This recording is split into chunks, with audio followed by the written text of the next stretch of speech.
الصلاة والسلام على نبيه المصطفى سيد رئيس الحكومة وأعضاء الحكومة، سيدات والسادة النائبات والنواب الأفاضل. يشرفني أن أتناول الكلمة باسم المجموعة النيابية لمناقشة هذا الموضوع الحيوي اللي هو الحماية الاجتماعية مع السيد رئيس الحكومة. وبمناسبة السيد رئيس الحكومة هو ورش ملكي وكلنا معنيون بإنجاحه، ونحن في مجموعة العدالة والتنمية ما فتئنا ننبه الحكومة لمجموعة من الاختلالات في التنزيل. الخطاب العدمي للسيد رئيس الحكومة هو يا إما غادي نقولوا دي كل شيء مزيان فهو خطاب عدمي، يا إما نقولوا كل شيء ما مزيانش فهو خطاب عدمي. ولكن حنا غير بغينا نقراو لكم هذاك النصف أو الثلث العامر وانتم باش تشوفوا هاد الاختلالات.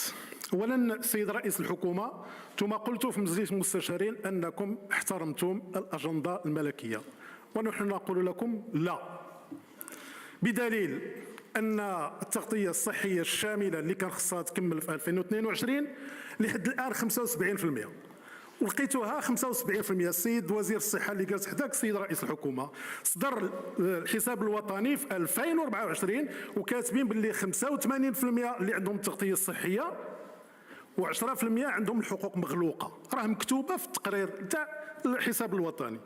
المساله الثانيه وهي التعويضات عن فقدان الشغل، التعويضات عن العائليه بالنسبه للاطفال. 1.5 مليون من الاطفال مقصي، لان قلتوا في المجلس المستشاري 5.5 ناهيك عن الارامل.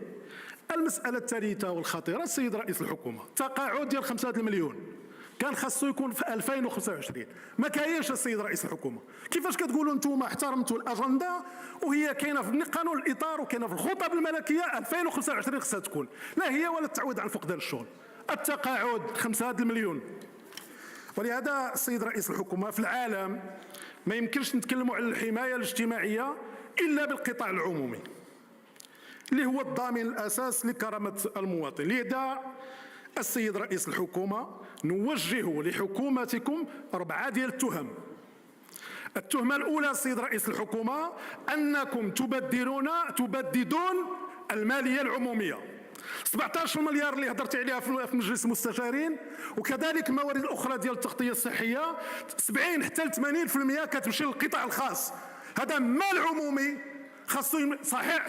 شوف سيد رئيس الحكومة، حنا كنقولوا لك اللي كاين وانت من بعد جاوب كما بغيتي، ما كتمشيش للمستشفى العمومي، كتمشي خاص كاين لو ميكانيزم. وقلناه لكم علاش كنقول لكم تهم، لان هناك سبق الاصرار، لان هناك الترصد بالصفقات سيد رئيس الحكومه. التهمه الثانيه السيد رئيس الحكومه، على يدكم غادي يكون الافلاس ديال المستشفى العمومي لانكم كتحرموه من الموارد. كيفاش بغيتوه يتحرك؟ كيفاش بغيتوا هاد الجي اس تي اللي كتهضروا عليها اللي ما كديرش مداخيل، واللي هاد الحساب اللي قلت لكم عليه اللي داروا السيد وزير الصحه تاع 2024 كاتب فقط 7.3% من الموارد ديال التغطيه الصحيه هما اللي استفدوا منه من المستشفيات. باش بغيتوهم السيد الوزير يبقى السيد رئيس الحكومه غادي يتحركوا. ولهذا السيد رئيس الحكومه، هناك هجره وتهجير للمرضى للقطاع الخاص، وهناك نسبة ديال الملء اللي غادية من 50% ل 40%، وهناك أيضا الاستثمارات في القطاع الخاص. التهمة الثالثة السيد رئيس الحكومة، أنتم تسعون وكنقول لكم بالإصرار لتدمير الصناعة الدوائية الوطنية. كديروا حاجه، انا نقول لك السيد رئيس الحكومه، كديروا عطيتوا باش غادي ديروا الاستثمار وجيتوا في قانون الماليه 2025 وحيدتوا الجمارك على الدواء. معقول السيد رئيس الحكومه؟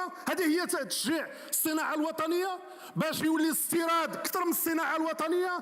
ما كاينش 70% ديال تغطيه الحاجيات الوطنيه، وصلنا ل 53 ورحنا غاديين وكنهبطوا. السيد رئيس الحكومه، فينا هو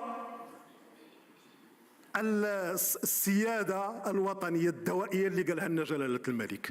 ما يمكنش نديروا السيادة بالاستيراد، لأن السيد رئيس الحكومة كاين تضارب المصالح داخل أعضاء الحكومة والأقارب ديالهم والأصهار ديالهم يستثمروا في الشركات ديال الأدوية. ناهيك السيد رئيس الحكومه على التهمه الرابعه وهي التراجع عن مدخول الكرامه اللي قلتوا نتاع 65 سنه ل 1000. راه هذوك المسنين اللي داخلين في الاسر الذين يعول، ماشي هذا الشيء اللي قلتيه السيد رئيس الحكومه، قلتي 1000 درهم لكل مسن عنده اكثر من 65 سنه. ما وفيتوش السيد رئيس الحكومه. وامور اخرى فيما يتعلق بالتمويل ديال هذا المشروع، السيد رئيس الحكومه يعتمد على الديون وعدم الاستدامه، ولهذا تعطى لكم غير بالمناسبه هذاك الميزانيه ديال وزاره الصحه غادي نتجاوزها، ولكن خديتوا اربعه ديال الديون من البنك الدولي وكذلك من البنك الافريقي ومن الجابون، ثم هناك ضعف ديال الاشتراكات ولهذا السيد رئيس الحكومه المجلس الاعلى للحسابات دار لكم مجموعه من التوصيات. شكرا سيدي.